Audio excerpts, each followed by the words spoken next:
dari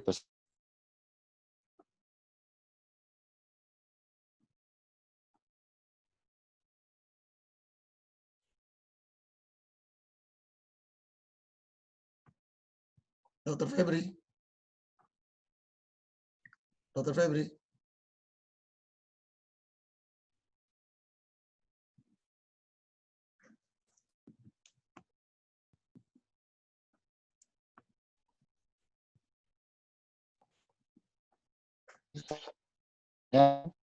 dari yang akan mau disampaikan, silakan. Nanti akan Pak Dr. Febri, maaf dok, sepertinya suara putus-putus dok, agak terganggu mungkin.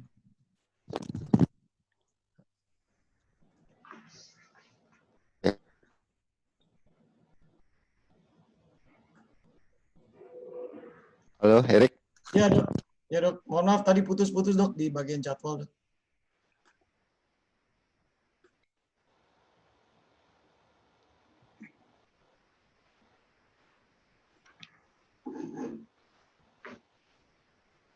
Dr. Febri. Dr. Febri. Ya, mohon maaf. Oke, untuk Yes, halo. Ya dok, jelas dok. Erik. Ya, jelas dok. Ya.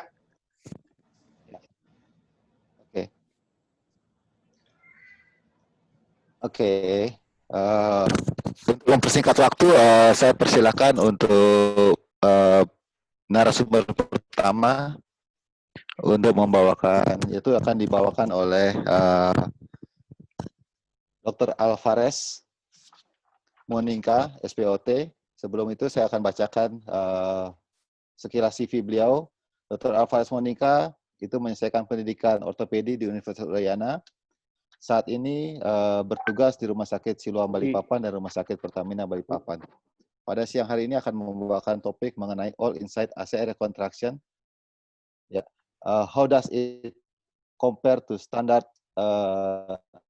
ACL reconstruction ini di Universitas Indonesia. Oke, untuk waktu kami persilakan. Oke. Terima kasih Dr. Febri, sahabat saya. Salam sejahtera buat kita semua. Assalamualaikum warahmatullahi wabarakatuh. Om Swastiastu, Bli Febri, sebagai moderator pada sore hari ini. Oke.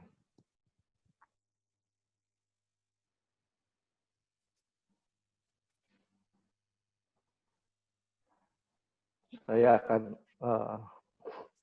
membawakan judul materi saya, yaitu All Inside ACL Reconstruction. How does it compare to standard ACL reconstruction technique?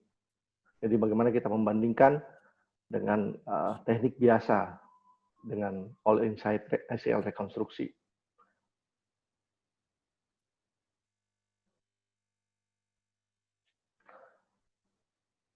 ACL rekonstruksi atau ACL tear itu terjadi karena robekan pada ligamen ACL pada lutut. Biasanya sering pada trauma olahraga, di mana terjadi instability pada anterior dan lateral rotasional. Penata laksanaan pada ACL injury ini berbeda pada tiap-tiap pasien, tergantung pada aktivitas, level aktivitas, usia, tuntutan atau kemauan pasien, ataupun patologi yang mengikutinya. Pada kasus non-operatif yang atas pilihan pasien bahwa tidak akan operasi, hanya kita lakukan adalah physical therapy ataupun merubah lifestyle ataupun gaya hidup dari pasien itu sendiri. Dan yang terakhir yaitu operatif treatment, yaitu yang biasa kita laksanakan. Sedangkan tujuan dari ACL rekonstruksi yaitu adalah untuk mengembalikan rekonstruksi lagi secara anatomi sehingga tercapai suatu stabilitas anterior maupun rotasional. kita bicara ideal fiksasi dari ACL rekonstruksi. Diharapkan dalam fiksasi yang ideal itu cukup kuat untuk mencegah failure dan juga cukup rigid untuk stabil dan cukup kuat, cukup aman untuk mencegah tidak terjadi slip. Ada beberapa fiksasi yang ada, tetapi idealnya itu harus sebisa mungkin, seanatomik mungkin, biocompatible, safe dan reproducible, dan MRI compatible. Juga dapat dilakukan revisi di kemudian hari. Nah, untuk teknik graf sendiri ini ada bervariasi, tergantung kita. Jadi tergantung graf seleksi ataupun tergantung dari ortopedia itu sendiri. Ada beberapa kombinasi, yaitu bisa interference screw dengan screw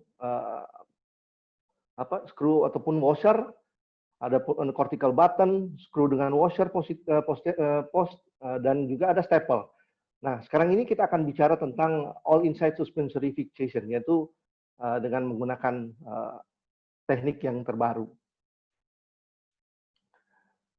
Oke.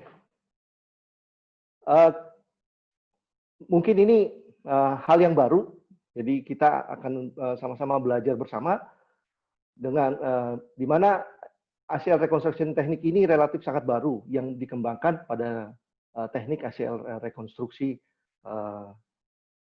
yang sering kita laksanakan. Ada beberapa fitur yang menarik di sini, yaitu salah satunya adalah teknik include closed socket tunnel, dual suspensory graft fixation, dan pada all inside ini sedikit bagian tulang yang dibuang ataupun di drill, dan salah satu keuntungannya itu adalah insisi yang kecil. Teknik ini all inside ACL reconstruction teknik sangat baru diperkenalkan di 20 tahun terakhir oleh Lubowitz et al. Tahun 2011 dalam jurnalnya, dan pada saat ini kita akan mencoba membandingkan teknik all inside ini dengan yang standar ACL yang biasa. Nah, ini teknik yang ada secara gambaran garis besar. Nah, di sini kita menggunakan elbow untuk khusus. Menurut Lubowitz ini kita pakai penggunaan elbow khusus dengan tip ujung dan dengan drill yang agak berbeda, mata bor yang bisa berbeda dengan menggunakan flip cutter. Jadi yang dilakukan pengeboran itu dari dalam sendi ke arah belakang, ke arah dalam atau ke arah femoral. Nah, seperti pada gambar ini, pada video, bahwa teknik ini agak berbeda dibanding yang itu. Tetapi untuk graft inside itu kita masukkan dalam AM portal, masuk dalam ke arah ke arah femoral, dan dilakukan juga sama pada tibial. Jadi dilakukan sama persis pada tibial. Ini graf akan diambil.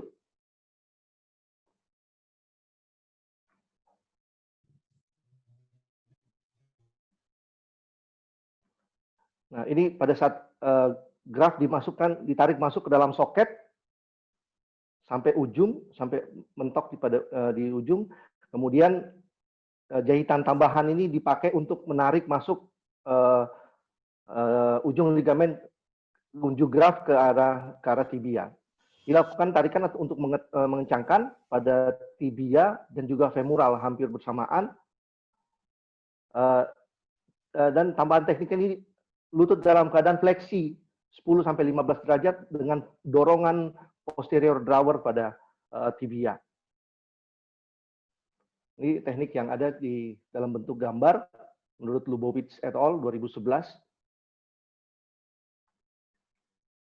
Adapun perhitungan untuk graf yang kita masukkan, yaitu panjang femoral tunnel itu dikurangi desired graft insertion sama dengan panjang dari loop.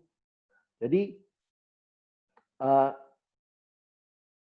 insersi panjang tunnel insersi harus 10 mm lebih panjang dari graf insersi, panjang dari graf insersi.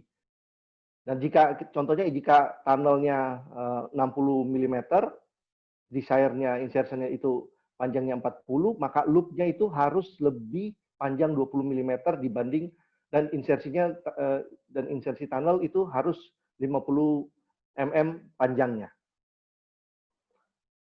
Dalam pembahasan ini, ACL All Insight ini, kita menggunakan graf yang hanya satu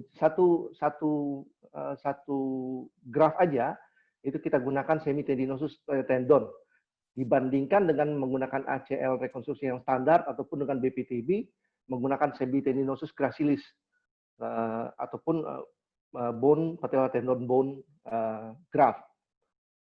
Jadi kita hanya menggunakan satu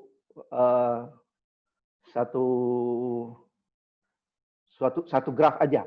Biasanya panjang dari semitendinosus itu adalah 32 cm menurut Chiang et al. KSSTA 2012, di mana pada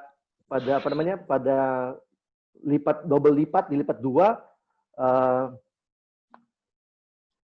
dua itu panjangnya bisa 15 cm. Kalau dilipat 3 bisa 10 cm ataupun dilipat 4 bagian menjadi 7 sampai 8 cm. Nah, karena pada penggunaan graf ini cuma satu dan sedikit, karena sistem soket itu sendiri. Jadi bukan full tunnel dipasang, tapi ada soketnya. Jadi inilah keunikan dari keunikan dari All Insight ACL rekonstruksi ini. Jadi kita hanya menggunakan satu triple ataupun quadruple dari semitendinosus. Ini seperti pada gambar, menurut Lubowitz itu persiapan untuk grafnya seperti ini, dilipat menjadi 4 bagian atau 3 atau 4 bagian. Ini graf prepare-nya seperti ini. Mungkin sekedar masukan sedikit. Jadi ini caranya, ada sisi panjang dan sisi pendeknya, itu nanti akan dilipat masuk ke dalam loop untuk menarik, untuk membuat menjadi triple ataupun quadruple graf.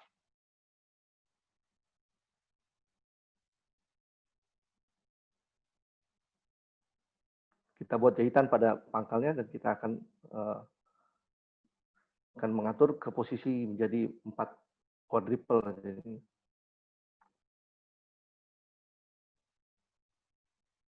Nanti pada ujung pangkal di sini kita lakukan jahitan untuk mencegah slip dari loop ke arah graf yang ada, ke arah dalam graf.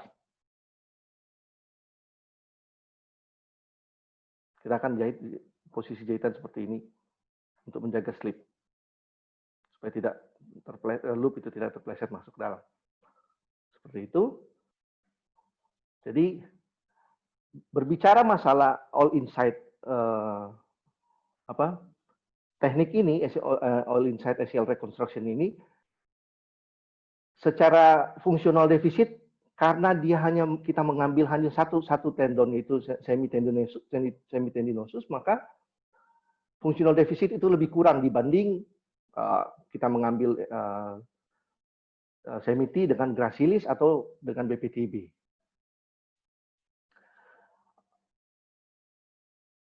Nah, karena kita hanya melakukan satu buah graf, yaitu semitendinosus, maka tidak ada harvest site morbidity, jadi tidak ada nyeri pada anterior knee pain ataupun pada donor site, dibanding dengan kita melakukan pengambilan graf dengan pada kasus pada teknik BPTB autograph. Salah satu keunikan dari All Insight ini, All Insight ACL reconstruction, adalah dual suspensory fixation, di mana kita memasang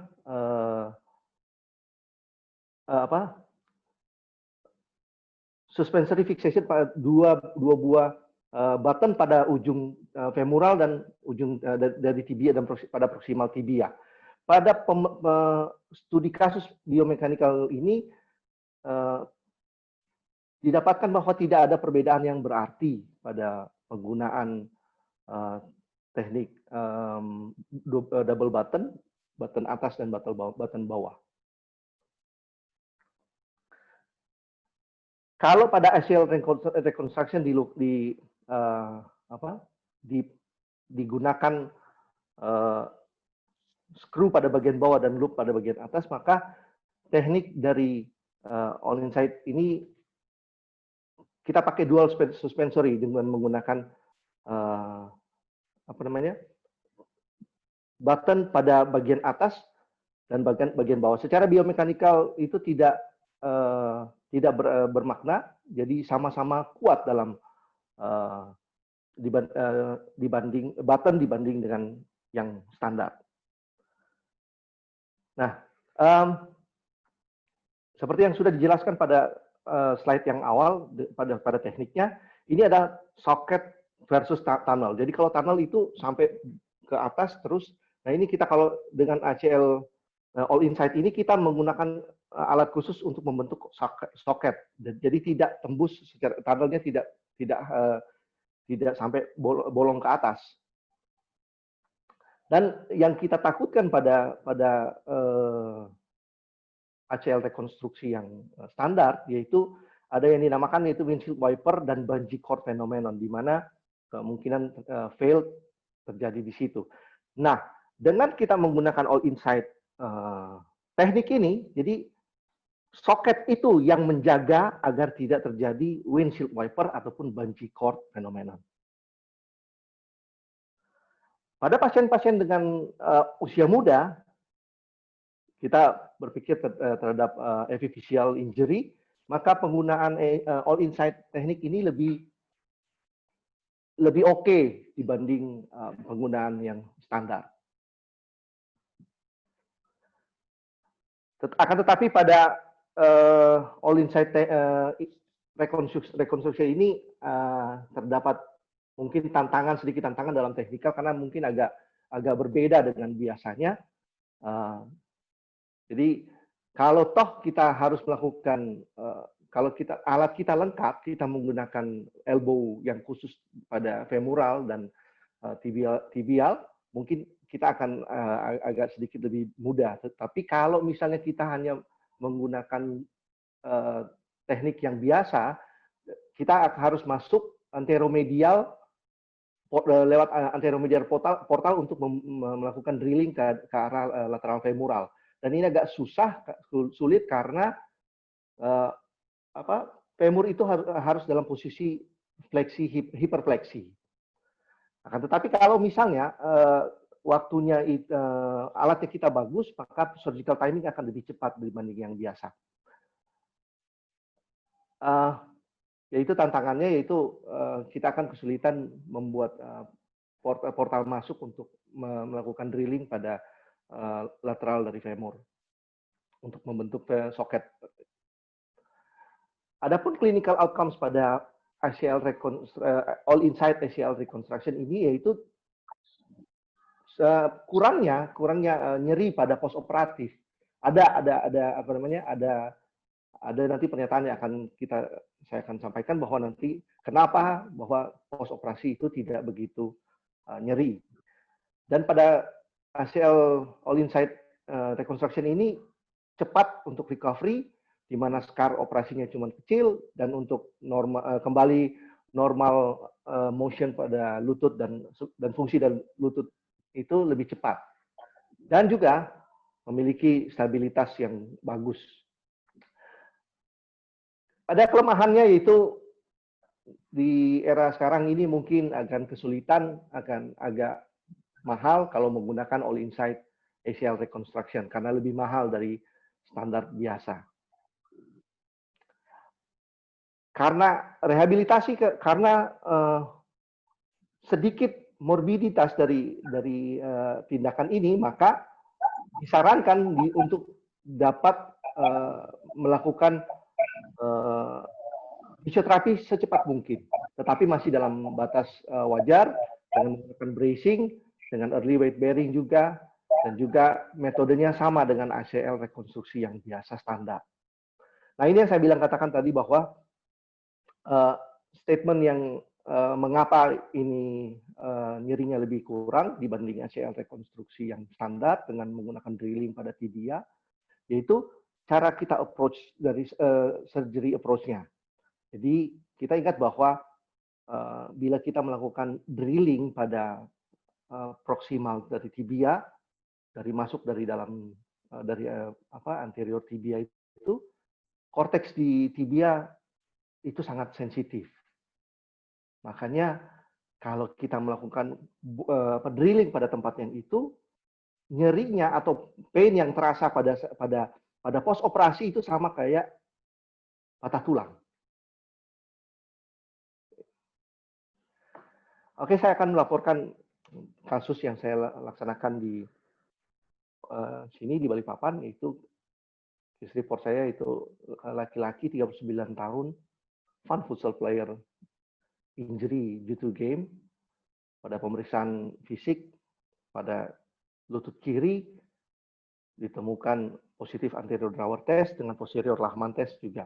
Pada MRI terbukti bahwa complete tear ACL ligamen pada sendi lutut kiri. Dan saya lakukan ACL reconstruction, operasinya pada 27 Desember 2019 di Siloam Balikpapan. Saya menggunakan all inside teknik, menggunakan adjustable GFS Mini Ultimate dengan adjustable GFS Large Ultimate dengan graf 5 cm panjang graf dengan 4,5 loop panjang. 4 hari setelah operasi, pasien masih dalam knee brace, tapi sudah bisa mulai untuk fisioterapi dengan rehabilitasi menggunakan icing maupun TENS. Catatan bahwa tindakan saya ini tidak seperti pada tindakan yang tadi di video awal, karena keterbatasan instrumen. Jadi, tapi prinsipnya masih dalam all inside ACL reconstruction menggunakan dual suspensory fixation. Nah, ini ada sedikit tambahan untuk tip and tricks bagi kita untuk untuk portal. Kita biasanya standar portal itu ada high anterolateral portal maupun ada high anteromedial portal. Nah, pada ACL rekonstruksi all inside ini kita lakukan 2 portal, yaitu medial portal. Kita ada 2, yaitu 2 portal yang tidak biasanya, yaitu satu high anterolateral portal dan satu portal dengan central medial portal. Atau juga kita bisa sesuai anatomi kita akan bisa portal 2, yaitu high portal yang di atas dan aksesoris portal yang untuk working, di mana yang high itu untuk kita viewing. Nah, translateral portal yang kita juga gunakan untuk melakukan drilling pada all inside ACL ini untuk drill ke arah lateral femoral, kita biasanya menggunakan translateral portal, yaitu untuk lateral ini sebisa mungkin, serendah mungkin, selevel rendah mungkin, terus lebih dekat ke arah tendon patella, di mana kita melakukan pekerjaan untuk agar instrumen yang masuk itu tidak nabrak-nabrak lah istilahnya, lebih leluasa untuk masuk. Oke, di sini kita menggunakan langkah pertama kita menggunakan semitendinosus tendon dengan kita lipat menjadi 3 bagian dengan panjang 50 mm. Yang kedua, jadi kita menggunakan GFS Mini untuk femoral. Jadi kita masuk GFS Mini, masuk ke dalam femoral, dan di bawah kita pada tibia kita fiksasi dengan GFS Large Ultimate dengan panjang panjang button 16 mm. Seperti jadi tekniknya pada seperti standar pada yang ACL rekonstruksi. Jadi ini kita melakukan modifikasi dari ACL all inside. Jadi step pertama kita melakukan masuk guide pin pada anteromedial portal ke arah lateral femoral cortex ke tempat sesuai dengan anatomiknya. Nah, biasanya saya melakukan dengan yang pada saat itu saya melakukan dengan low portal anteromedial untuk melakukan pengeboran. Karena posisi dari lutut itu akan fleksi secara maksimal, hiperfleksi. Nah, step yang kedua standar seperti ACL rekonstruksi yang biasa, tetapi yang pada step keempat ini ada, jadi jig yang kita lakukan itu untuk panjangnya kita ukur dengan cobra jig yang jig tibial tunnel itu kita atur sepanjang 45 mm. Jadi ada ulirnya, ada measure-nya di situ. Jadi kita akan kita lihat di situ panjang dari tunnel yang akan kita akan drill, dan bila sudah sampai ke 45 mm kita akan berhenti. Step yang ke-6 seperti biasa pin 1,5 kita masuk. Nah, step ke-8 yaitu kita masuk graf itu melalui AM portal. Di sini karena ukuran graf itu 8 mm, jadi kita mau tidak mau terpaksa kita harus membuka lebih lebar sedikit aja agar bisa graf itu masuk. Begitu masuk, graf itu ditarik masuk ke arah femoral sampai flip, baru ujung pangkal dari graf itu benangnya kita tarik masuk ke arah tunnel dari tibia. Ini prosesnya. Yang 3 di bawah adalah button yang large 16 mm, dan ini adalah hasil dari operasi terpasang ACL all inside. Ini X-ray pasien setelah dioperasi. Jadi setelah 6 minggu setelah operasi, pasien masih dalam non-weight bearing, dan saya temukan tidak ada nyeri pada passive motion. Range of motion-nya masih 100 sampai 110 derajat tanpa nyeri ataupun stiffness. Tidak ada nyeri pada donor side, juga tidak ada nyeri pada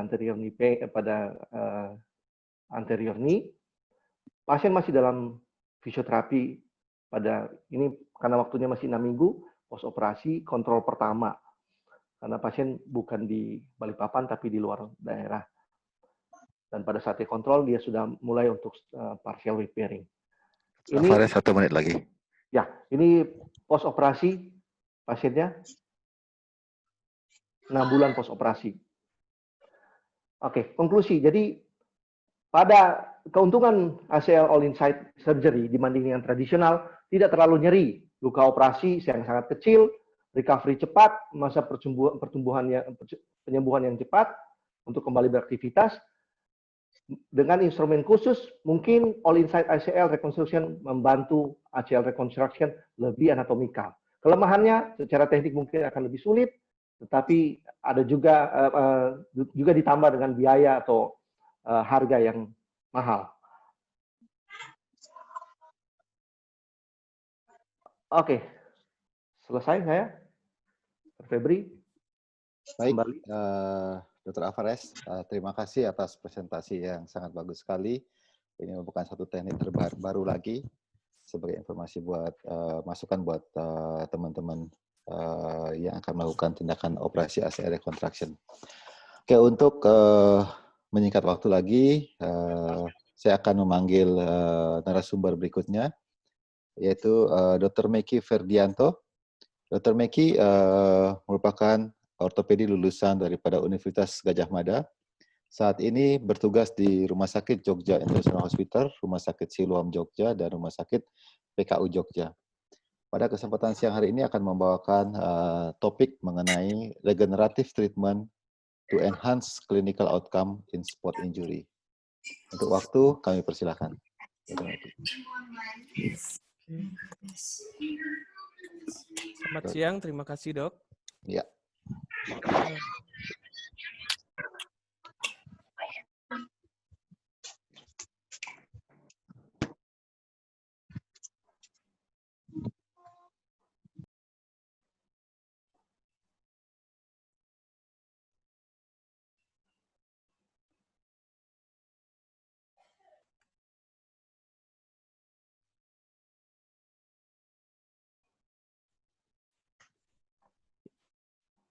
Dr. Mik, ya.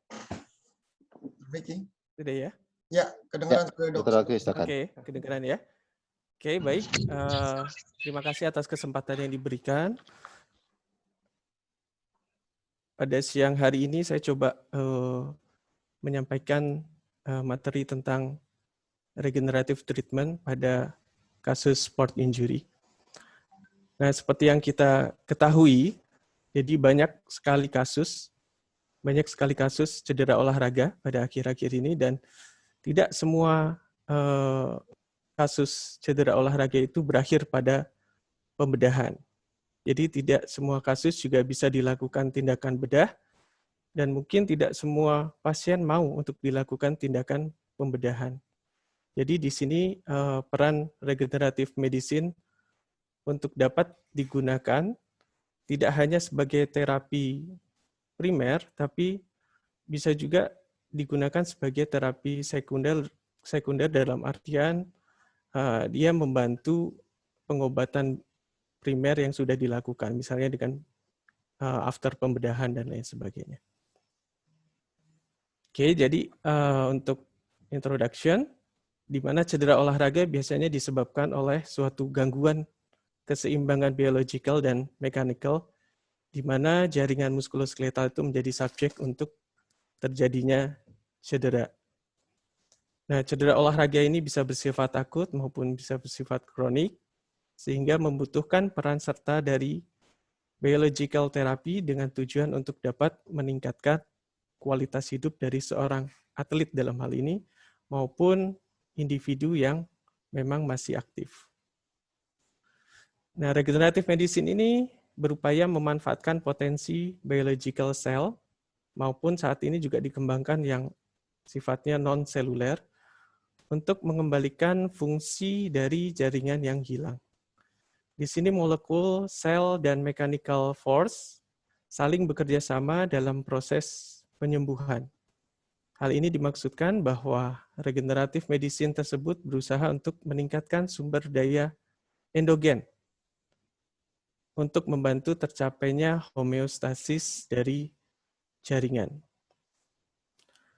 Nah, ortopedik secara umum dan sport medicine secara khususnya itu merupakan bidang ilmu yang sangat berpotensi untuk dapat menggunakan regenerative medicine ini, di mana atlet, baik itu yang profesional maupun rekreasional, ini membutuhkan suatu intervensi medicine untuk menunjang penyembuhan cedera sehingga dapat kembali berolahraga secara optimal. Harapannya seperti itu.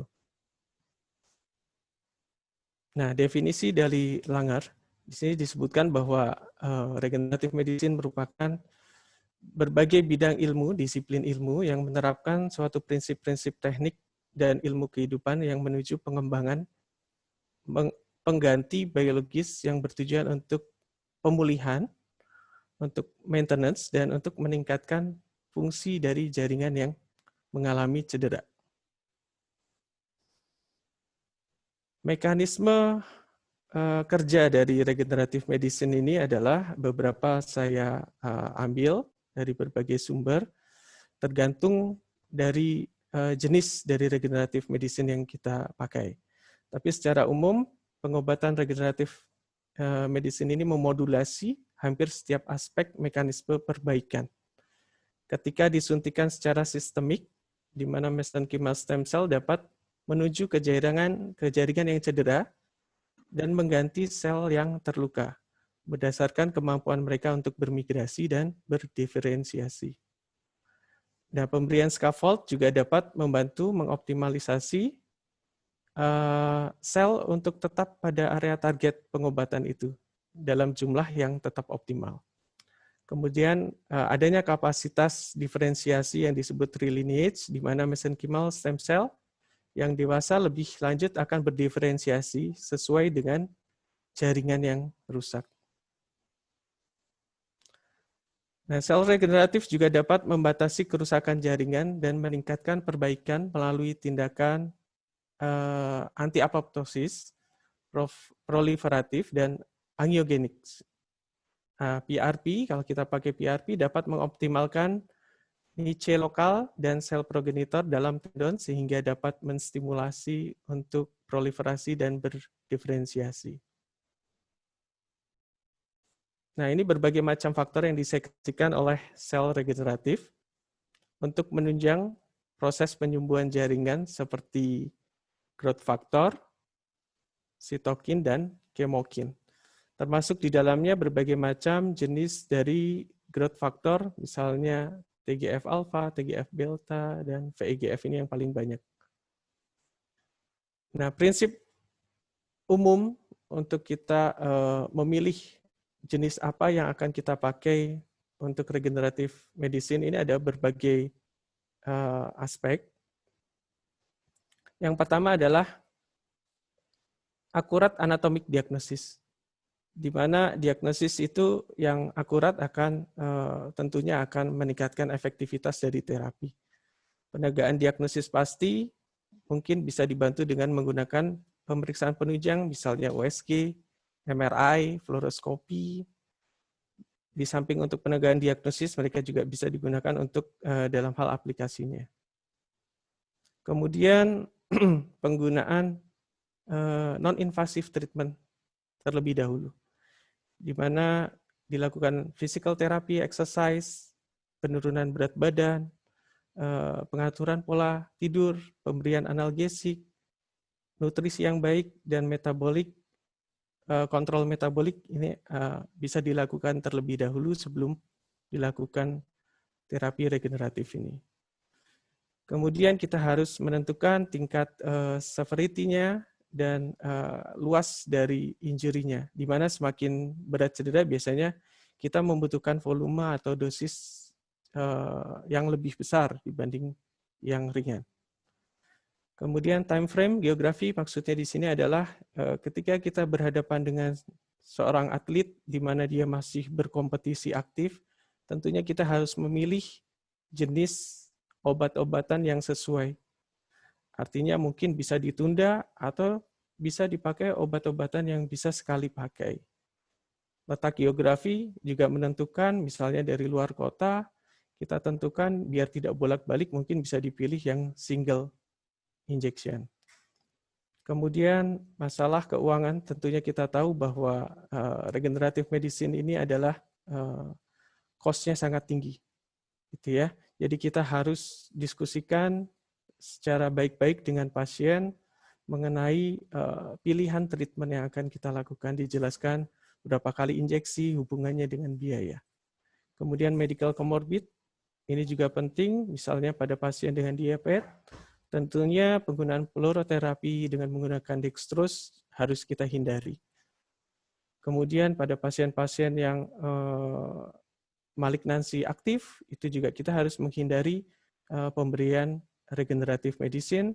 Kemudian pasien-pasien dengan pengobatan antikoagulan juga kita harus hati-hati dalam artian dalam aplikasi jarum, kita gunakan jarum yang kecil dan lain sebagainya. Dan bahkan bisa kita hindari tindakan-tindakan yang sifatnya invasif, misalnya bone marrow konsentrat atau adiposal aspirasi. Kemudian untuk pain tolerance ini juga penting, kita harus diskusi dengan pasien apakah dia termasuk sebagai hiperalgesia. Kita bisa turunkan dosis fluoroterapi misalnya dengan dosis yang rendah. Kemudian PRP biasanya tidak nyaman, kita harus ceritakan juga ke pasien. Pasien preference, kita harus berikan pilihan kepada pasien, dia akan memilih apa setelah kita jelaskan tentunya. Umur di sini adalah kaitannya dengan jenis regeneratif medicine yang akan kita pakai. Misalnya dalam hal ini misalnya fluoro dan PRP, fluoroterapi dan PRP ini mungkin tidak terpengaruh oleh meningkatnya usia, tapi kalau kita memakai bone marrow stem cell, ini harus diperhatikan karena dengan meningkatnya umur, dia akan mengurangi kandungan dari stem cell-nya. Mungkin yang bisa kita pilih adalah adiposal stem cell yang tidak terpengaruh oleh usia. Kemudian peri dan interartikuler, ini juga kita bisa tentukan di mana peri dan extraartikuler biasanya menghasilkan hasil yang baik outcome-nya.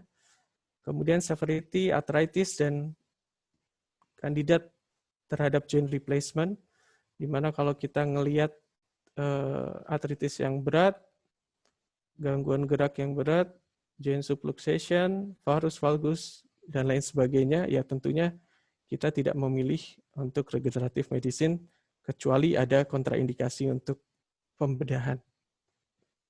Kemudian terakhir dan yang paling penting adalah pasien education, di mana kita harus memberitahukan ke pasien bahwa orthobiologic injection ini sifatnya regeneratif, bukan untuk mempertahankan, sehingga butuh waktu.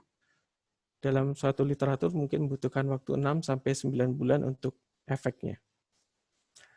Nah, ini saya ambilkan beberapa teknik regenerative medicine yang tentunya yang paling banyak dipakai dan paling banyak dibahas oleh, yang banyak diteliti oleh para peneliti, sehingga saya bisa mengambil beberapa literatur untuk mendukungnya.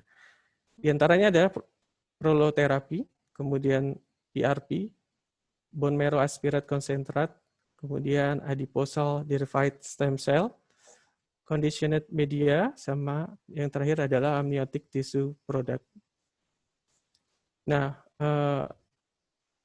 ini saya klasifikasikan di mana sesuai dengan grading sistem untuk therapeutic study, di mana level 1 yang paling tinggi. Yang pertama adalah proloterapi, di mana ini adalah merupakan cairan yang digunakan untuk memperbaiki jaringan ikat, di mana ini tidak termasuk dalam bahan biologisnya. Yang paling banyak dipakai adalah cairan dextrose, tapi beberapa menggunakan natrium morphoate dan fenol. Nah, dextrose yang dipakai bervariasi, range-nya 12,5 sampai 25%, di mana proloterapi ini menciptakan suatu lingkungan inflamasi lokal yang dapat memicu respon dari penyembuhan. Nah, tindakan needling sendiri yang untuk suntik itu, dari prosedur itu dilakukan juga dapat merusak membran sel dan menyebabkan trauma lokal yang merusak pembuluh darah kecil. Sehingga darah dan produk darah itu masuk ke dalam jaringan, sehingga menyebabkan suatu keadaan inflamasi yang mungkin membantu untuk proses penyembuhan. Ini grafik yang saya buat, di mana dextrose bisa merangsang proliferasi berbagai macam faktor pertumbuhan yang berbeda, yang dapat meningkatkan potensi dalam proses penyembuhan ligamen, tendon, atau tulang rawan. Nah, penggunaan dosis tinggi dari dextrose ini mempunyai efek osmotik pada sel lokal yang menyebabkan air itu keluar dari sel. Sampai dengan suatu titik di mana lipid juga dilepaskan dari membran sel, sehingga mengakibatkan suatu keadaan yang suatu peradangan lokal sifatnya.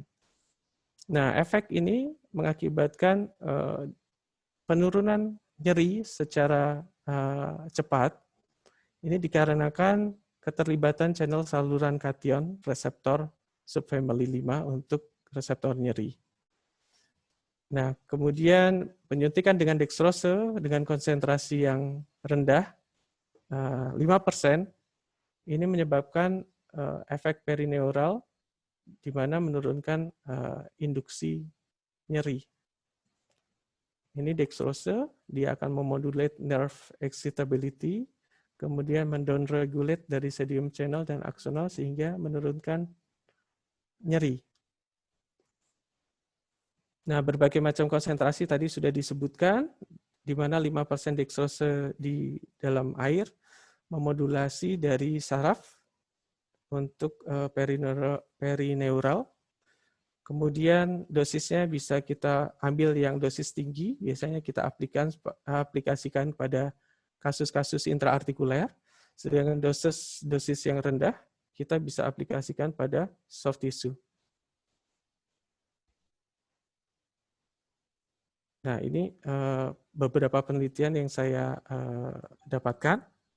Ada penelitian yang hasilnya positif, di mana Topol menggunakan dextrose proloterapi dengan menurunkan tingkat nyerinya.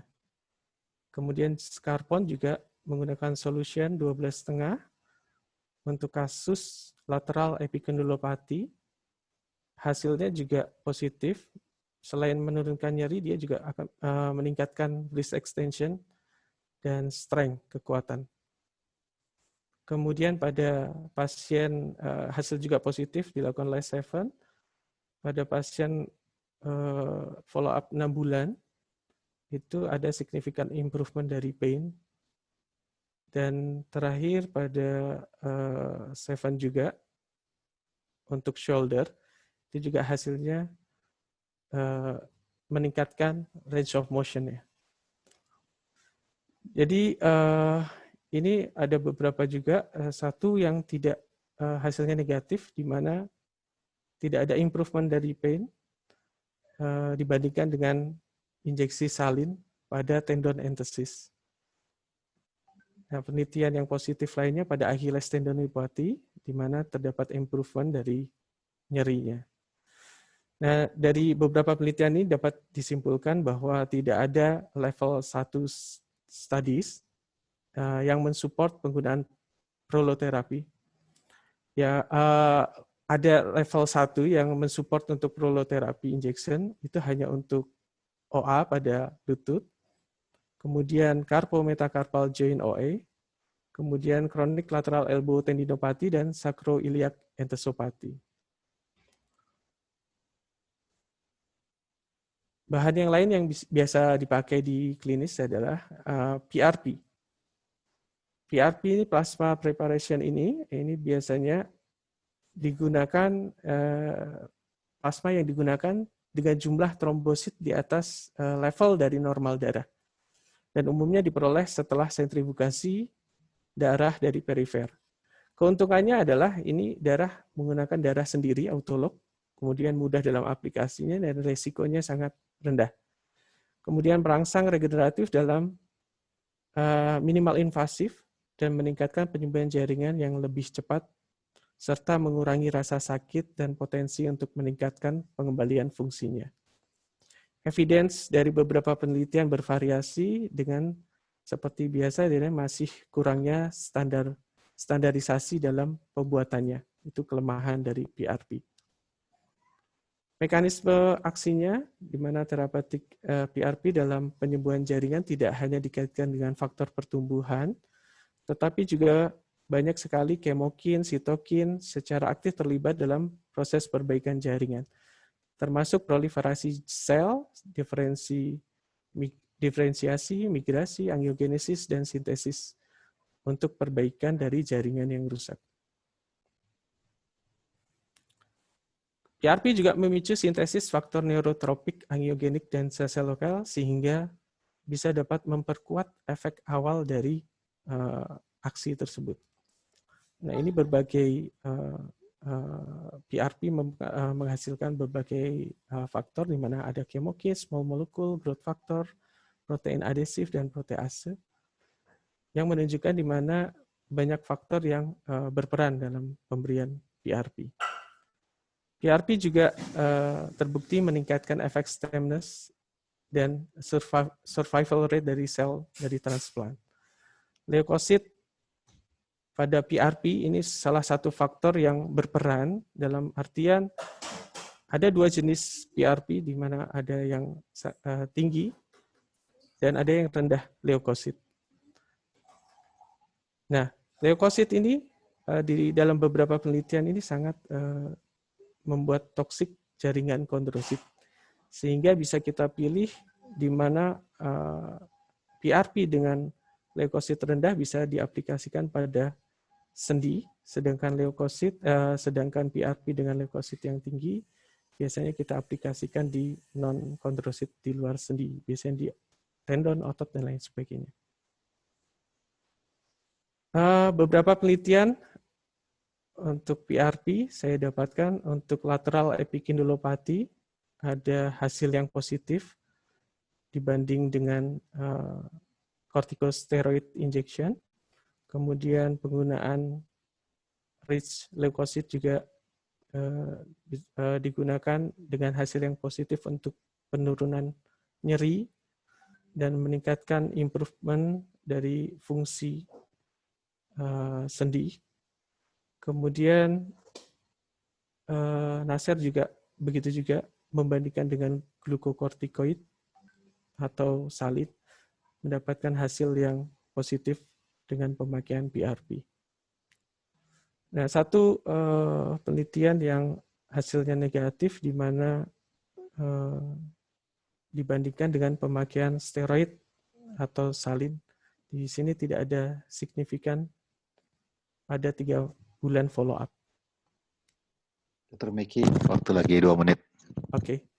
Kemudian spesifik ini yang lain, ini beberapa yang mendukung pada patellar tendinopati. Kemudian penelitian yang tidak positif, yang negatif ini pada Achilles tendinopati. Kemudian hasil yang mix kita dapatkan pada penelitian PRP pada rotator cuff tendinopati, di mana ada yang hasil positif maupun satu yang hasil yang negatif. Di sini kita bisa simpulkan di mana terdapat bukti level 1 untuk mendukung penggunaan leukosit rendah dari PRP pada OA lutut. Kemudian hasil jangka pendek yang menguntungkan pada artritis hip akan tetapi tidak lebih dari pemberian HA dalam jangka panjang. Kemudian bukti tingkat 1 mendukung penggunaan LR-PRP dalam kasus lateral epikindulopati dan bukti tidak mendukung penggunaan PRP untuk augmentasi perbaikan rotator cuff dan tendinopati. Kemudian pilihan yang lain ada bone marrow aspirate konsentrat di mana kita ambil bone marrow kemudian disentrifugasi hampir sama. Kemudian kita ambil beberapa faktor yang dikandung, misalnya hematopoietic stem cell, trombosit, dan sitokin. Kemudian ada 2 jenis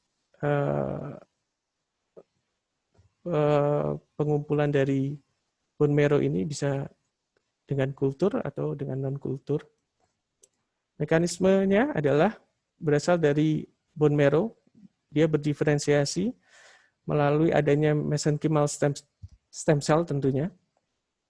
Ini termasuk nanti menjadi otot, tulang, rawan, dan tendon, dan lain sebagainya. Kemudian dia memproduksi faktor pertumbuhan sitokin yang dikenal sebagai efek parakrin. Beberapa penelitian ada yang mendukung tentang penggunaan bone marrow. Untuk rotator cuff ada tentang CRIC, pada full thickness osteochondral lesion juga mendapatkan hasil yang positif. Kesimpulannya adalah tidak ada penelitian level 1 yang mendukung penggunaan bone marrow aspirate konsentrat pada gangguan muskuloskeletal, di mana efikasi ini sangat tergantung dari konsentrasi sel dari injektat yang diberikan.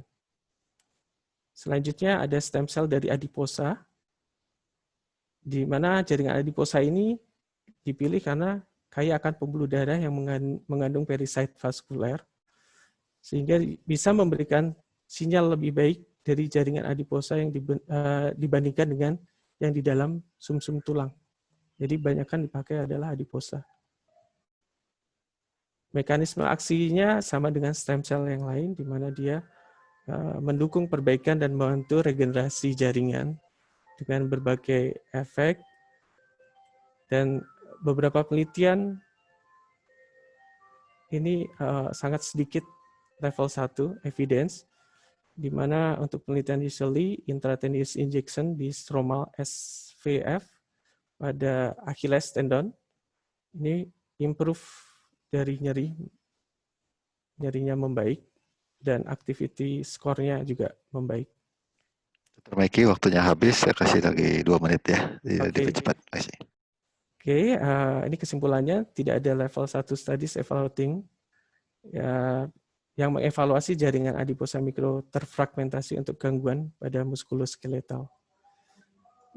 Conditioned media, ini terakhir conditioned media, sumber conditioned media ini tidak lain adalah sel yang untuk kultur di bawah protokol yang konsisten yang spesifik.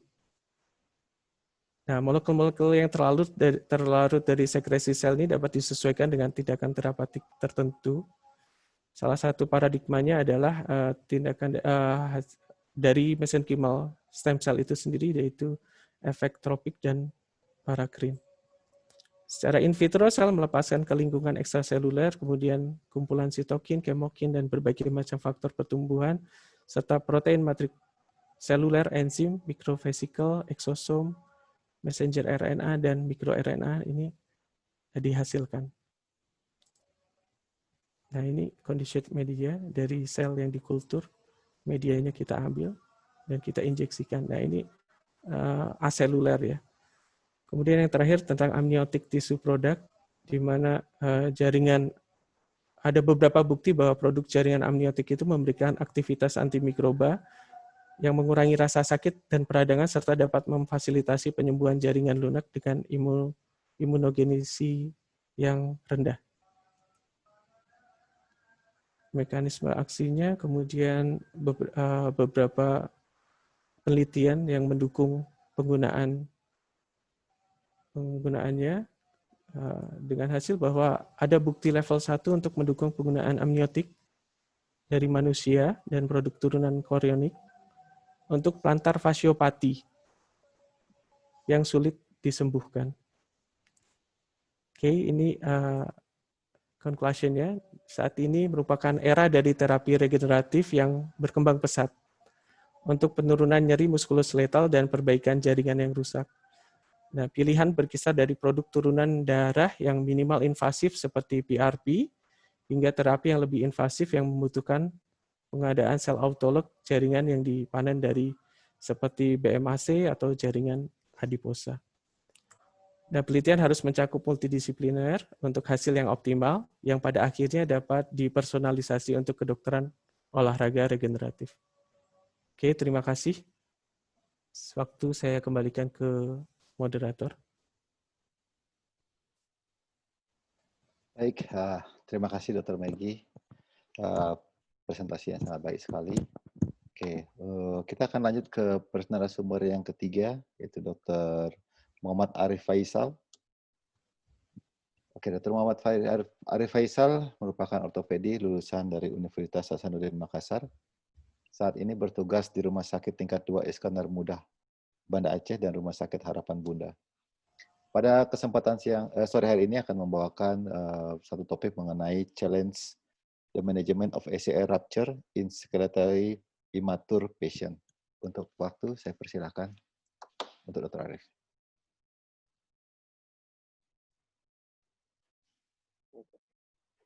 Baik, terima kasih dok atas kesempatannya. Sebelumnya saya ucapkan terima kasih kepada senior-senior, pada guru-guru saya.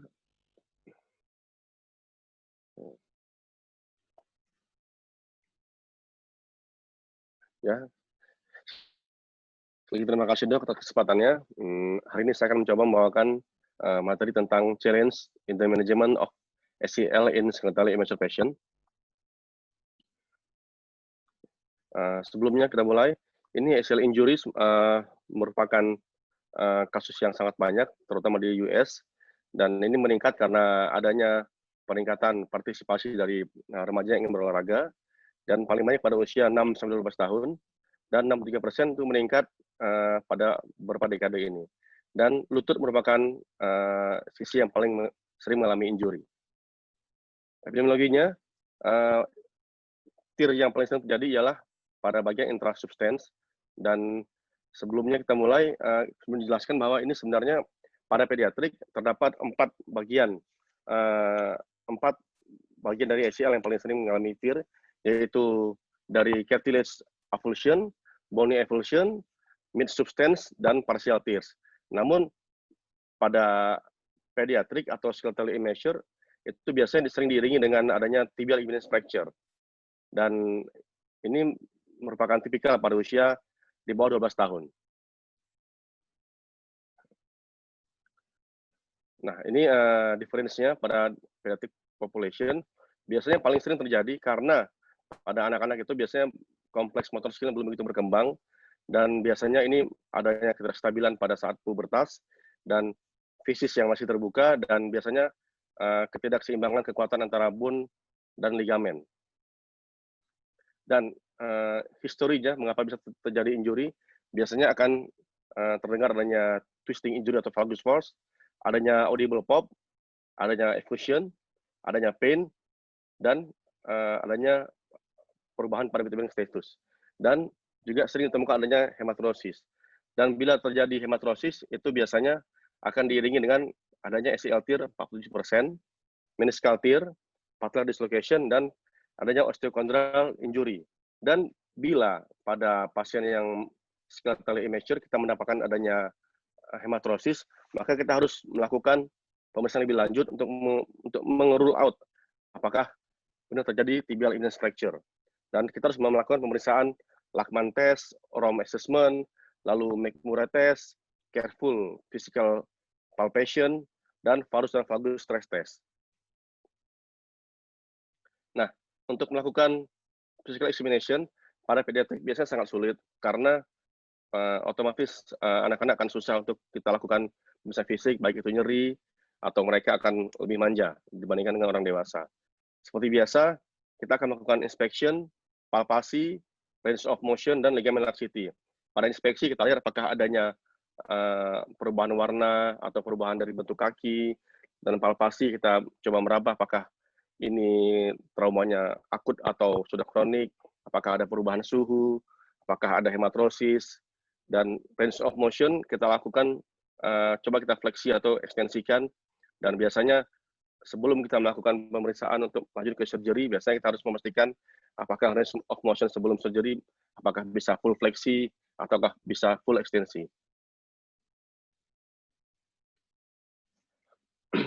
Oke, untuk pada pediatrik, physical exam yang utama ialah kita tes atau kita assess ACL stability.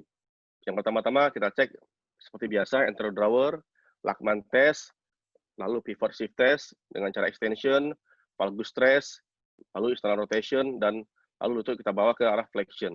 Dan ini untuk mereduce dari sublux dari tibia.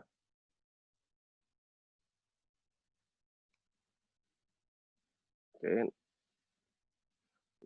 Di sini ada sedikit gambar yang menunjukkan bagaimana sebenarnya ACL itu bisa mengalami cedera. Nah, biasanya pada non-contact injury, dan biasanya pada saat pasien mendarat dengan posisi yang tidak stabil, dan itu biasanya pasien belum dalam posisi siap. Nah, itu injurinya bisa parsial, baik komplit, maupun bisa mengalami avulsi. Nah, ini bisa kita lihat adanya beberapa ligamen utama pada lutut, ada PCL, ACL, lalu kita bisa melihat adanya lateral meniscus dan medial meniscus.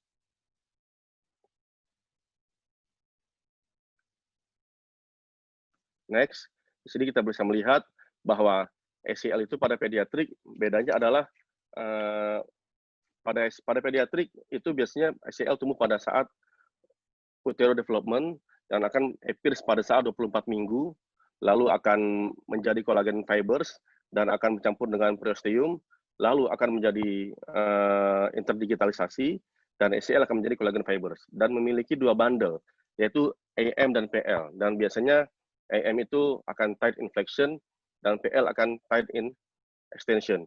Dan AM itu berorigo pada intercondylar line dan akan masuk insersi melalui medial aspek dari intercondylar eminence.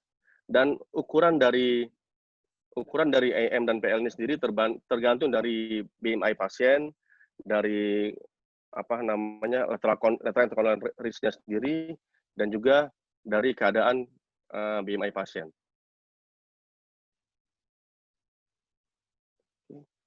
Ini kita bisa melihat adanya sign and symptoms dari ACL tear. Pada pasien yang akut, kita bisa mendapatkan adanya marked pain dan pop, lalu significant knee swelling, lalu difficulty bearing weight on the affected knee, Jadi pasien tidak bisa melakukan weight bearing pada kaki yang mengalami cedera, dan pada pasien kronik biasanya sudah mengalami gejala-gejala buckling dan giving away. Dan biasanya pain and swelling sudah mulai menghilang. Nah, untuk pemeriksaan penunjang, yang pertama-tama selalu kita lakukan X-ray, yaitu yang sangat penting untuk menilai dari keadaan fisis, karena pada pasien pediatrik biasanya fisisnya masih terbuka ataupun belum mengembang secara utuh, yaitu kita lakukan 4 view, pertama AP, lateral, sunrise, nose tunnel. Nah, dari sini kita bisa melihat adanya osteochondritis dissecan, kita bisa melihat adanya loose bodies, dan bila kita melihat adanya tibial imminent fracture, itu biasanya 20% berhubungan dengan ACL injuries.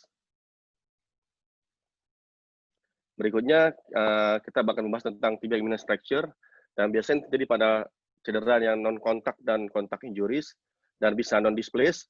Biasanya kita lakukan non-operative treatment, dan bila displaced, kita akan bisa melakukan surgical repair, dan bila sembuh, biasanya akan mengalami ACL laxity, dan akan mengalami ACL yang mengalami pengendoran biasanya. Next, ini tibial imminent fracture. Saya klasifikasikan menjadi 4 berdasarkan dari Myers dan McKeever. Type pertama ialah non-displaced. Type kedua itu kita bisa melihat adanya antara margin yang mengalami displaced, namun posteriornya masih cortex, namun posteriornya masih intact. Dan yang ketiga, completely displaced, itu kita bisa melihat apakah hanya footprint only yang mengalami displaced atau keseluruhan dari tibial imminence. Yang keempat itu tibialnya mengalami displaced dan cumulative.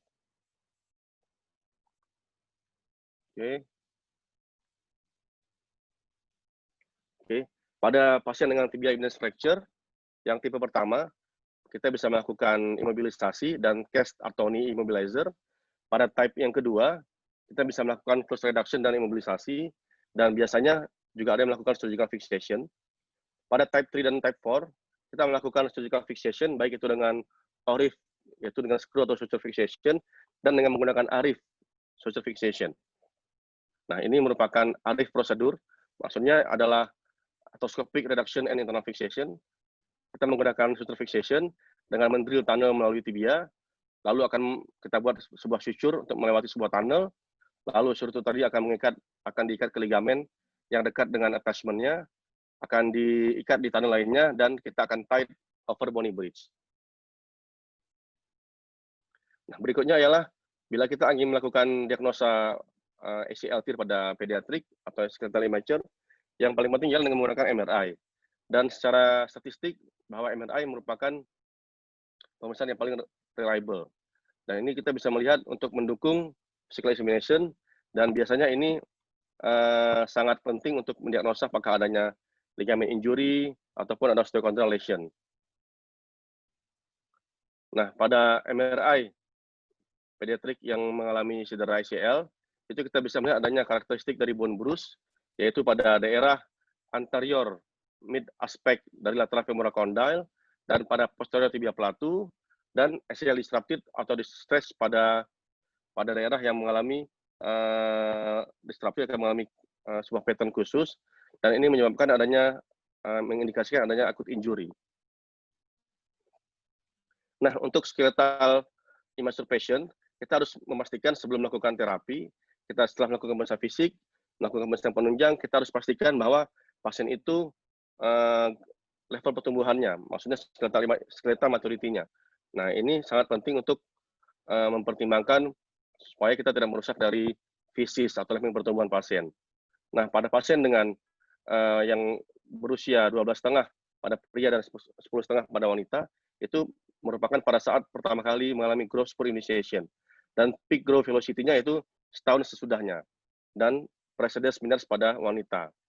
Lalu dan juga jangan lupa kita lakukan tender staging dan bone age hand X-ray. Oke. Nah, pada pasien yang skeletally immature, kita harus mempertimbangkan apakah kita akan melakukan delay reconstruction, apakah kita akan melakukan facial sparing reconstruction, apakah kita akan melakukan partial transfacial reconstruction, atau malahan kita akan melakukan complete transfacial reconstruction. Oke. dari beberapa penelitian dikatakan bahwa most ACL tears pada anak berusia 6-12 tahun, bila tidak dilakukan rekonstruksi atau kita menunggu, bahwa biasanya akan mendapatkan pasien mengalami restrict dari aktivitasnya, dan dia tidak akan bisa kembali ke timnya untuk melakukan olahraga yang sebelumnya, dan dia akan tidak mampu melakukan olahraga yang menggunakan pivoting dan jumping. Dan itu sangat sulit. Dan kita akan menggunakan custom ACL bracing dan melakukan strengthening dan rehab, dan menunggu sampai fisiknya sudah menutup. Dan ada juga beberapa penelitian yaitu pada cohort menyatakan bahwa pada 45 pasien yang berusia di bawah 18 tahun, bila kita melakukan pemeriksaan lebih lanjut untuk menunggu, maka pasien itu akan mengalami kerusakan lebih lanjut pada meniskus dan pada ligamen sekitarnya, sehingga sangat dianjurkan untuk melakukan reconstruction. Nah, untuk treatment pada ACL injuries, kita harus sangat concern pada growth abnormality, bisa non-operatif, bisa operatif. Yang operatif ialah direct repair, extra-articular, intra-articular, maupun intra-extra-articular reconstruction. Yang intra-extra yaitu dengan facial sparing, partial transfacial, complete transfacial, dan trans-epiphyseal. Nah, ini saya memiliki sebuah diagram atau algoritma bila kita mendapatkan pasien dengan suspek ACL injury dan kita sudah melakukan pemeriksaan fisik, lalu kita lakukan MRI untuk memastikan apakah ada kelainan pada bagian internal. Lalu bila pada pasien ini kita dapatkan dia mengalami partial injury dengan usia di bawah 14 tahun, yaitu misalnya 50% tear dan M bundle-nya, dan pada saat kita lakukan Lachman test, dia pivot shift-nya A, jadi itu dianjurkan bisa untuk melakukan non-operative management. Namun, bila pasiennya tetap tidak stabil, kita akan mengarah ke terapi yang rekonstruksi, yaitu yang pilihan untuk complete ACL tear. Dan bila pasien tadi stabil, maka kita akan bisa lanjutkan dia ke progressive activity untuk ACL injury prevention protocol. Nah, pada pasien yang mengalami complete ACL tear, kita bagi lagi, pada pasien dengan prepubescent patient, dengan substantial growth remaining, itu kita bagi lagi pada tender stage 1-2, dan biasanya pada pria di bawah 12 tahun, dan pada remaja anak-anak yang di bawah 11 tahun pada wanita, itu kita lakukan facial sparing dengan menggunakan soft tissue autograft reconstruction. Baik itu dengan menggunakan extrafacial iliotibial band reconstruction atau all epiphyseal technique. Dan pada pasien yang adolescent dengan limited growth remaining, dengan tender stage 3, itu kita lakukan transfacial autograft ACL reconstruction dengan menggunakan soft tissue autograft dan metafacial fixation. Setelah itu, baru pasien kita lakukan progressive return activities dan pasien dapat kembali untuk melakukan sport seperti sebelumnya. Nah, algoritma tadi memiliki rekomendasi untuk mengarah baik ke nomor 1, 2, 3, 4, dan seterusnya, sehingga kita akan mendapatkan pilihan terbaik. Karena di sini ada dijelaskan untuk grade A, itu indikasi konsensusnya level 1, dan grade B, grade C, dan seterusnya. Pada pasien yang akan kita lakukan non-operative management, itu kita memang akan menghindari kerusakan dari fisis, namun biasanya itu akan menyebabkan gangguan lanjut-lanjut pada pasien. Dan hal ini sangat tidak aman pada pasien karena dia akan tidak bisa melakukan aktivitasnya. Dan non-operative management ini memiliki result yang tidak bagus. Jadi bila kita tidak melakukan terapi, pada penelitian Angel et al. Pada tahun 1989, 27 pasien kita lakukan arthroscopic, dan 22 pasien dengan 51 bulan follow-up, disampaikan bahwa tidak ada satupun yang bisa kembali ke normal sport. Pada pasien yang kita lakukan non-operative management, pada open fisis, 40 pasien dengan usia di bawah 14 tahun, 16 pasien yang kita lakukan konservatif, dan kita lakukan scope, hanya 7 orang yang bisa kembali untuk mengalami ke normal sport, namun masih mengalami gejala giving way, swelling, dan pain. Dan pada pasien yang kita lakukan non-operatif, bila kita lakukan delay treatment pada 39 pasien dengan usia di bawah 14 tahun akan mengalami increase perubahan dari medial meniscus tear yang itu membutuhkan terapi, malahan akan menyebabkan perubahan dari aktivitas sportnya. Dan ini sangat persen kronik dibandingkan dengan 100%.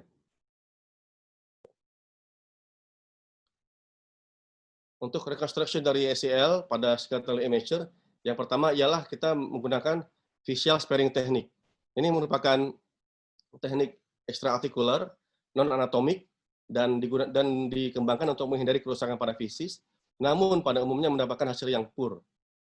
Teknik ini kita menghindari untuk mengebor dari tulang, baik tibia atau femur, dan namun kita biasanya melakukan drilling pada transepiphyseal. Dan hal ini tidak merusak growth plate, namun kita menggunakan new implant, dan kita menggunakan banyak alat tambahan dan radiasi, yaitu SIAM, OAM, dan fluoroskopi. Nah, ini facial sparing teknik dari Guzanti. Dia melakukan pemeriksaan pada 5 pasien, yaitu tendon stage 1, hamstring dibiarkan saja attach, lalu dilakukan transepiphyseal tunnel, dan dibor dari proximal ke fisis, lalu kita memakai penggunaan staple. Dan pada pasien ini tidak ada ditemukan adanya gangguan pertumbuhan, dan dengan penggunaan KT2000 adanya perbedaan hanya 1,8 mm perubahan dan perbedaan. Dan pada Anderson, pada tahun 2003, dia memeriksa 12 pasien dengan tendon stage 1 dan 1-3, dan kita melakukan drilling, namun menggunakan fluoroskopik, sehingga kita bisa menghindari fisis, dan femoral tunnel di drilling dari distal ke fisis dengan menggunakan endobutton fiksasi. Lalu tibial tunnel di drilling menggunakan drilling dari arah proximal ke fisis dan dilakukan fiksasi dari distal ke fisis. Pada pasien ini ditemukan tidak ada perubahan atau abnormalitas dan tidak didapatkan leng-leng diskrepensi. Dan AKDC skornya sangat sempurna. Nah, ini merupakan facial sparing menggunakan iliotibial band. Pada pasien ini, pada gambar A kita melakukan sketsa atau gambar, lalu pada iliotibial bandnya kita harvest dan kita tarik ke daerah geri tubercle, lalu difiksasi, dan distal aspek dari graf tadi dibebaskan sehingga bisa mengarah ke geri tubercle, lalu pada gambar D, graf dilewatkan atau dipasas menggunakan klem menggunakan atau dengan posisi over the top. Lalu pada gambar E kita bisa melihat pasas graf sudah melewati dari bagian intraarticular dengan knee flexion sekitar 90 derajat, dan pada gambar pada gambar G kita sudah melihat graf ditarik keluar dan untuk diarahkan ke lateral femoral condyle.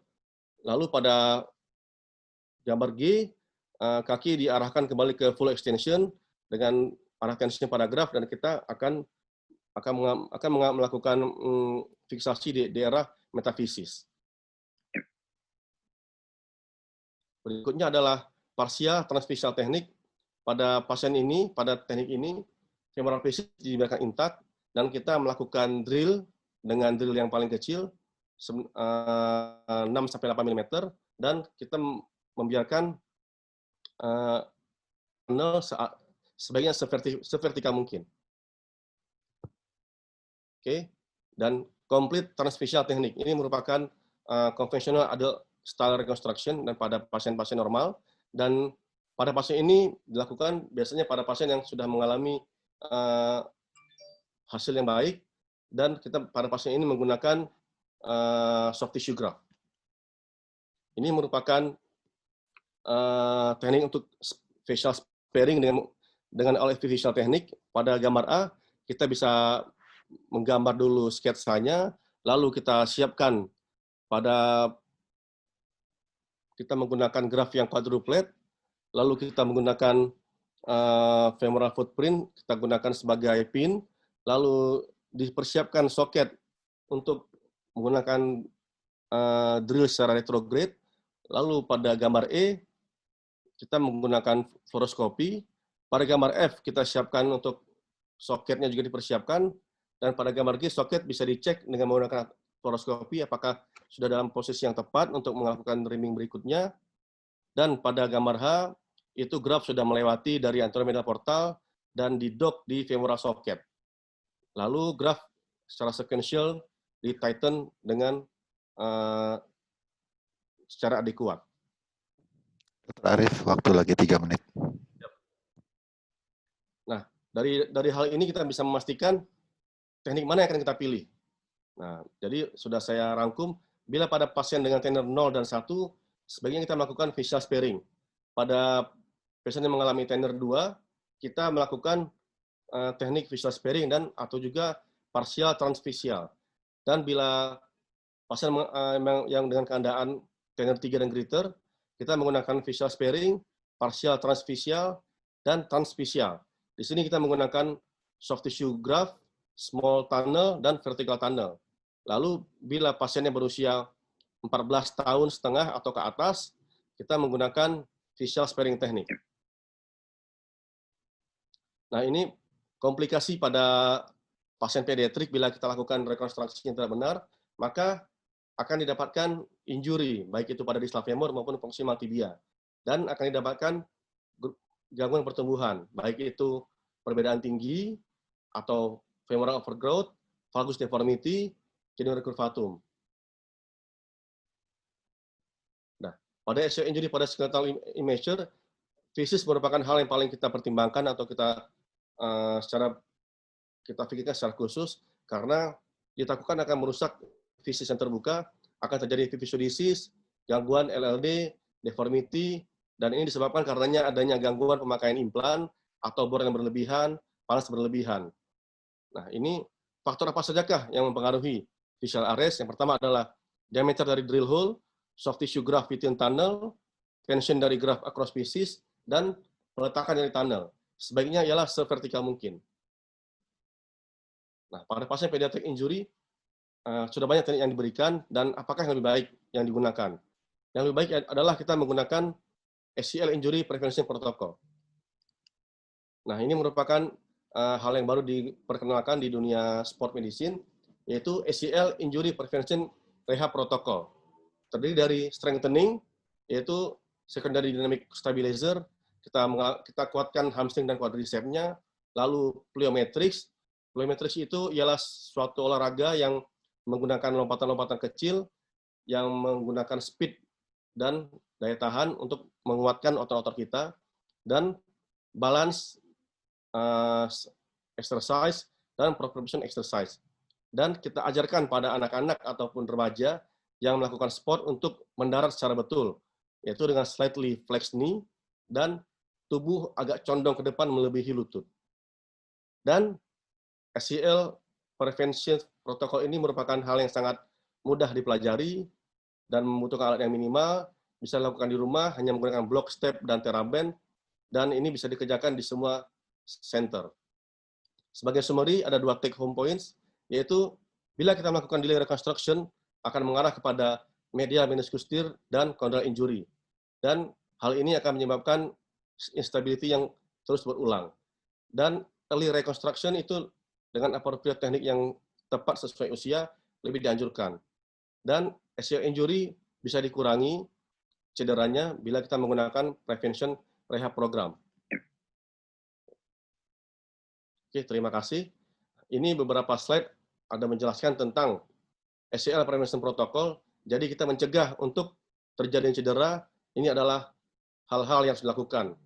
Ada squat with rotational jump, ada hell bridging atau single leg bridge, lalu broad jump, single leg squat, test the water, lunge atau mengayunkan tubuh ke depan, forward, lateral, and rotation, dan ada Russian hamstring curl, dan single leg Romanian deadlift, single leg hop step. Dan juga yang terakhir, kita menggunakan TheraBand, yaitu 3-way hip width band. Terima kasih. Oke, baik. Terima kasih, Dr.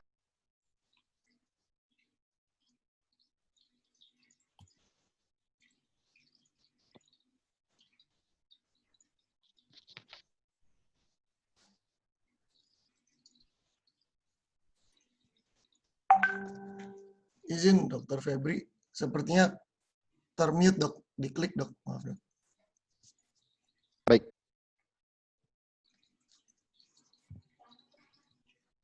Oke, udah bisa. Baik, terima kasih.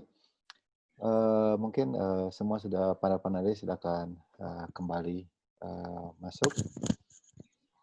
Di sini sudah banyak sekali pertanyaan-pertanyaan kepada para narasumber, tapi kita buka pertanyaan tadi, pertanyaan itu hanya melalui chat, namun banyak sekali yang meminta untuk bertanya langsung. Mungkin saya akan memulai dengan pertanyaan dari Dr. Guna, Sekjen daripada IOSMA. Dr. Guna, silakan. Terima kasih. Selamat sore, mudah-mudahan sehat semua. Terima kasih panitia, Dr. Erik sebagai host, Dr. Febri sebagai moderator, para speaker atau presentan. Selamat siang menuju sore juga untuk Prof. Putu. Tadi ada Prof. Putu ya. Dr. Bintang, Dr. Charles, Dr. Nuramat Lubis, Dr. Sugiarto, guru-guru senior dan teman-teman sejawat. Izinkan saya bertanya, pertanyaan untuk speaker pertama Dr. Alvarez, mungkin tadi sudah dijawab sebenarnya di chat ya. Tapi sebetulnya saya juga sendiri masih belum terlalu yakin ya, karena kan kita tahu fiksasi ada aperture dan ada suspensorium ya, di mana button itu biasanya suspensorium. Terus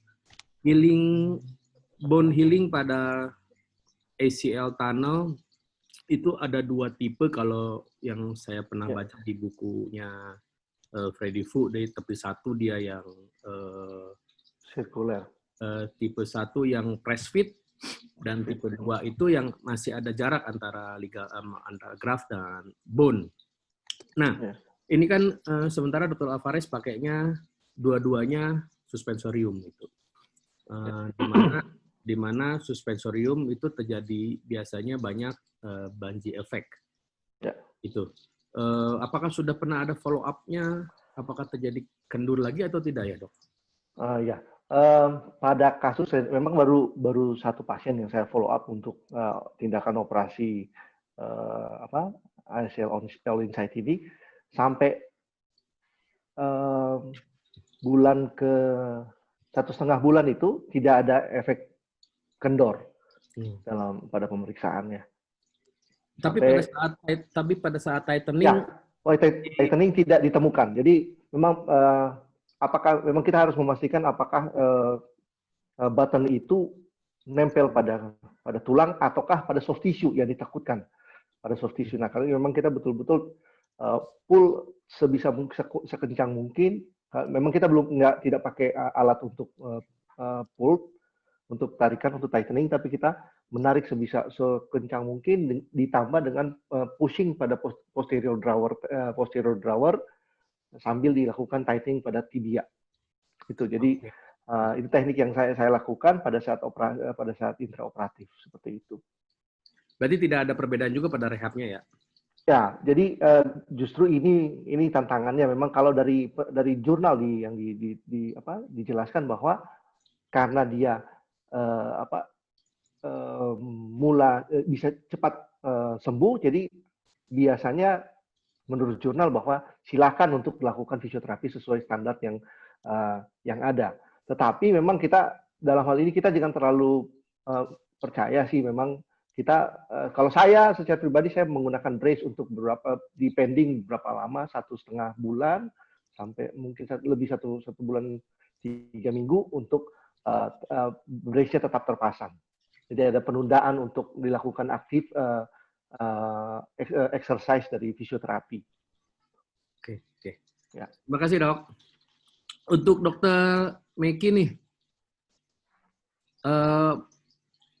itu juga sudah saya tanyakan di chat sebenarnya. Kapan waktu yang tepat untuk memberikan terapi regeneratif, terutama untuk pasien-pasien yang sudah kita lakukan ACL recon? Apa langsung pada saat intra-op atau menunggu dulu atau gimana? Lalu yang keduanya untuk PRP sebenarnya lebih efektif pada intraartikuler yang mengandung synovial fluid which is kita tahu dia punya enzim proteolitik, atau pada interlesion seperti ACL, Achilles, tenis elbow, dan lain-lain ya sebenarnya? Oke. Baik dok, saya coba jawab. Yang pertama adalah untuk regenerative medicine ini sebenarnya tergantung apa yang mau dipakai. Tapi secara umum regenerative medicine ini mengandung bahan-bahan yang memang membantu penyembuhan. Dan kadang dia terbantukan oleh karena lingkungan inflamasi lokal. Jadi menurut saya dan bukan menurut saya, beberapa penelitian menyebutkan bahwa penggunaan regenerative medicine ini sangat baik pada kondisi inflamasi. Jadi sifatnya kayak homing, dia homing ke daerah-daerah yang terjadi inflamasi, malah diarahkan seperti itu. Jadi prinsipnya itu. Untuk pengulangan, nah itu tadi bahwa khusus PRP itu standarisasinya memang belum ada, baik dari segi berapa kali putarannya, berapa RPM-nya, kemudian leukositnya sampai harus seberapa sih, dan lain sebagainya. Tapi kita bisa berpatokan bahwa untuk PRP kita bedakan kalau misalnya untuk yang daerah ada cartilage ya kita low leukosit, poor leukosit, tapi kalau di daerah yang tidak ada cartilage mungkin itu akan lebih baik karena sifat leukosit justru akan membantu untuk regeneratif. Seperti itu, Dok. Oke. Terima kasih. Yang terakhir mungkin untuk Dr. Arif. Siap, Dok. Dr. Arif, saya sendiri belum pernah visual sparing tuh. Takut banget, tipis banget kan itu. Gitu. Iya, Dok. Tadi di skemanya kayaknya enak banget, soalnya di skema kayaknya visual plate-nya tebel banget gitu jaraknya dengan intraartikular. Nah, cuma yang saya tanya agak di luar konteks.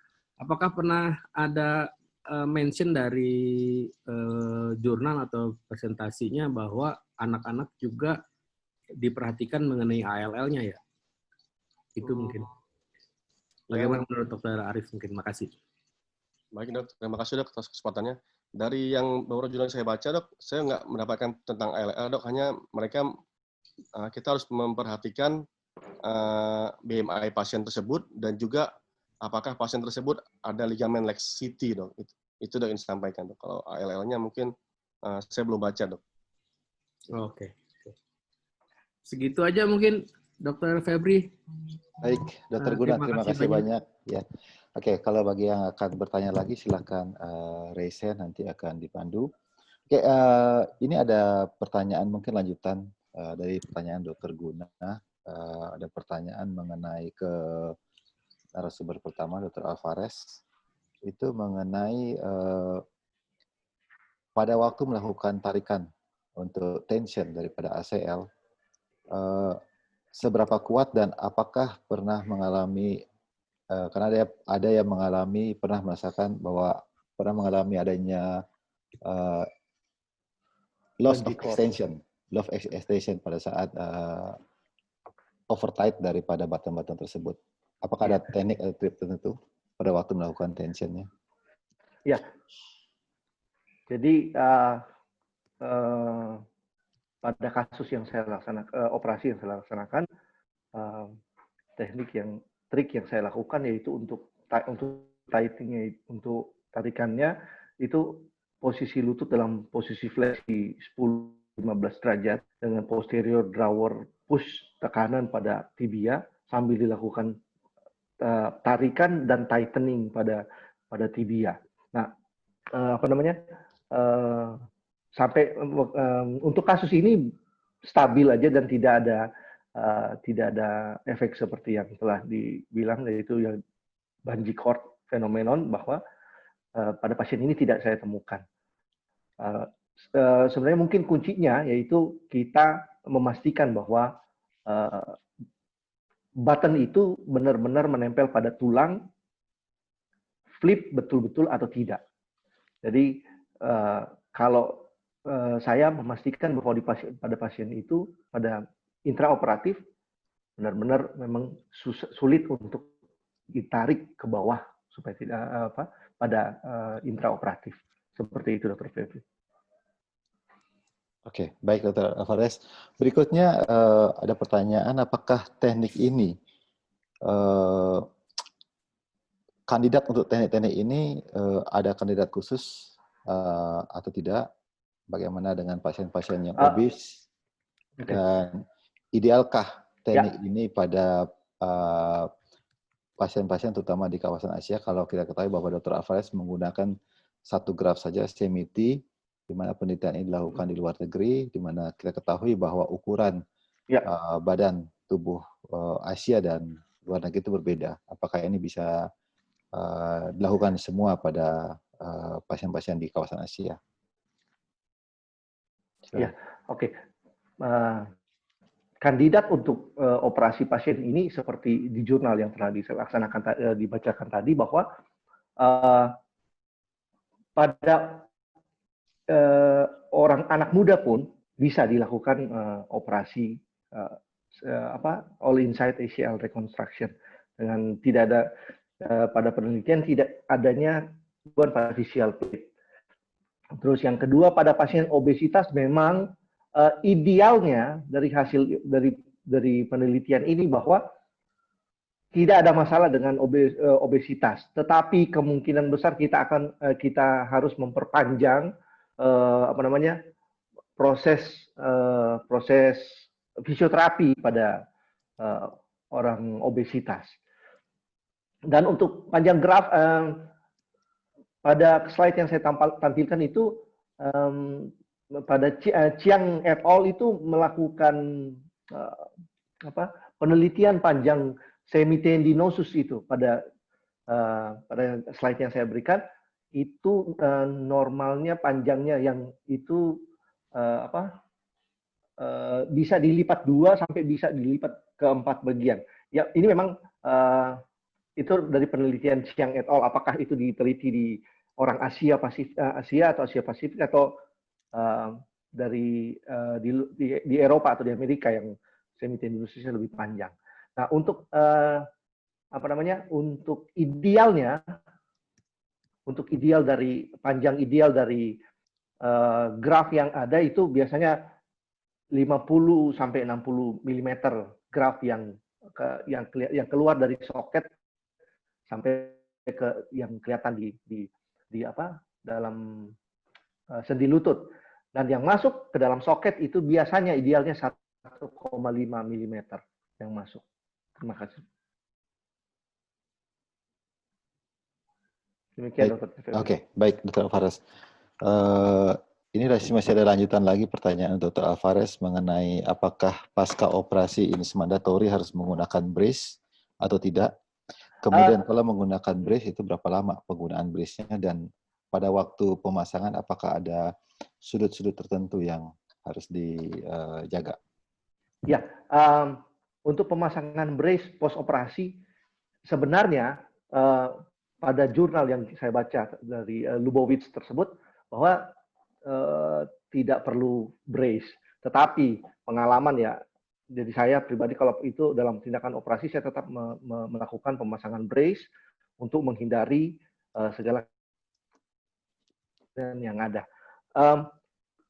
Biasanya ini sudut yang tidak boleh dilakukan pada all inside ataupun pada ACL reconstruction yang standar itu biasanya 1,5 bulan ataupun 1 bulan paling cepat itu tidak boleh fleksi minimal lebih dari 90 derajat. Itu aja. Oke, baik. Terus saya mungkin lanjut dulu ke Dr. Meki. Ini ada beberapa pertanyaan mengenai yang pertama itu penggunaan PRP. Penggunaan PRP pada terapi regeneratif ini pada pasien-pasien post ACL itu kapan diberikan? Apakah langsung atau ada jeda pemberiannya? Kemudian yang kedua,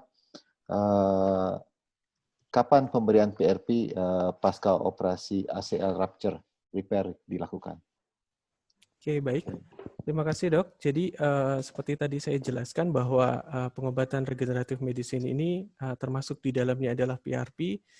Ini mengandung zat-zat entah itu kemokin, growth factor, atau protein yang lain yang membantu proses penyembuhan dan regenerasi.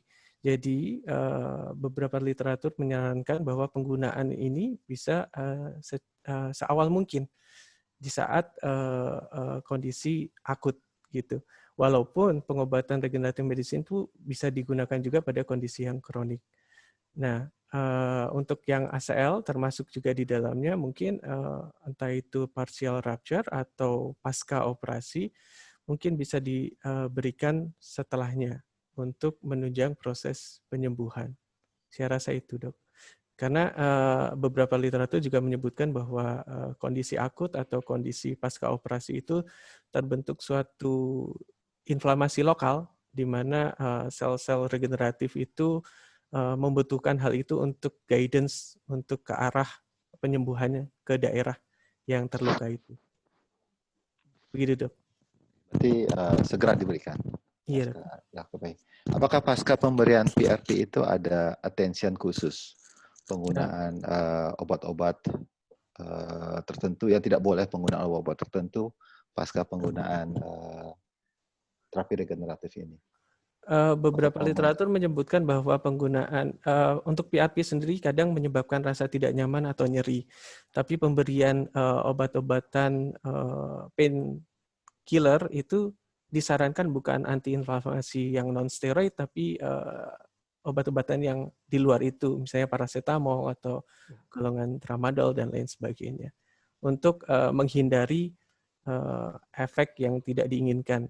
Artinya kita mengharapkan efek inflamasi lokal, tapi jangan dihambat dengan obat yang justru menghambat homing dari obat regeneratif itu sendiri.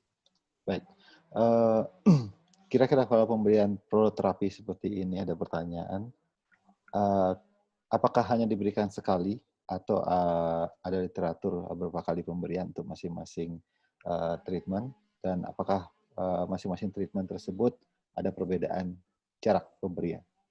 Oke, secara umum tidak banyak yang membahas tentang berapa kali di masing-masing regenerative medicine pengobatan. Cuma secara umumnya adalah bahwa pengobatan regenerative medicine butuh waktu untuk efeknya. Dia membutuhkan waktu sekitar 6 sampai 9 bulan. Tapi beberapa penelitian karena tidak ada standarisasi tersebut, jadi beberapa peneliti dengan preference masing-masing, dia ada yang meneliti tiap bulan sampai 3 kali, 6 kali, ada yang tiap 3 bulan, dan ada yang tiap 6 bulan. Begitu. Oke, baik. Pertanyaan berikutnya, ini mungkin buat Dr. Arif. Oke, terima kasih presentasi Dr. Arif. Memang kasus ACL imatur di Indonesia belum terlalu banyak, mungkin karena memang belum bermunculan, namun di luar negeri merupakan attention buat para sport dokter untuk penanganan kasus seperti ini. Presentasi yang bagus sekali. Dari presentasi Dr. Arif kita lihat ada beberapa teknik bagaimana ACL recontraction. Dari teknik-teknik tersebut, apakah ada perbedaan peruntukan pada usia-usia berapa teknik-teknik itu diberikan, dan apa yang menjadi attention di situ, Dok? Baik, Dok, terima kasih atas kesempatannya.